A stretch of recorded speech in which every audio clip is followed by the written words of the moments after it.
এই গল্পটা আমরা সবাই জানি।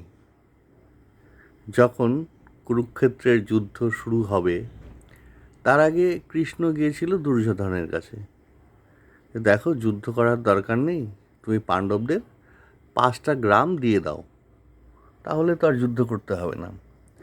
তখন দুর্যোধন কি বলেছিল এটাও আমরা সবাই জানি, বিনা যুদ্ধে নাহি দিব সুচাগ্র মেদিনী, অর্থাৎ সুয়েরতে যতটুকু মাটি ওঠে সেটুকু আমি বিনা যুদ্ধে দিব না।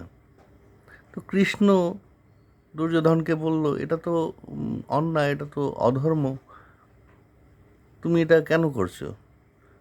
তো দুর্যোধন বলল যে আমি জানি এটা অধর্ম, এটা অন্যায়, কিন্তু আমার মধ্যে কোন শক্তি আসে, কোথার থেকে আমি করি সেটা আমি জানি না, অন্যায়টা আমি জেনেও করি।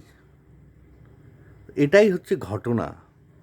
আমরা যে অন্যায়গুলো করি, আমরা সেটা জানি যেটা অন্যায়, তবু আমরা করি। মানুষে চুরি করে, জানে চুরি করাটা অন্যায়, তবুও চুরি করবে। যে কোনো কাজ, যে কোনো পাপ কাজ, আমরা যেটাকে পাপ বলি, সেই কাজগুলো আমরা সকলেই জানি, জেনে বুঝেই আমরা করি। কিন্তু আমাদের মনটাকে যদি আমরা শাসন করতে পারতাম, বা আমরা যদি আমাদের মনকে ঠিকমতো বোঝাতে পারতাম যে এই কাজটা করা উচিত না, তাহলে হয়তো আমরা করতাম না। তাই আমাদের মনকে সবসময় শাসনে রাখা উচিত।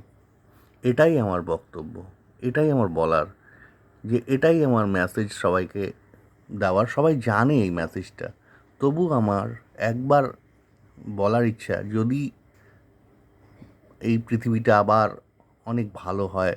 পৃথিবী এমনি খুবই সুন্দর, সব মানুষই ভালো, কিন্তু ভালোর মধ্যেও কিছু খারাপ গুণ অনেক সময় বেরিয়ে যায়।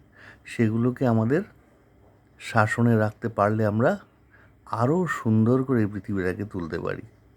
ধন্যবাদ।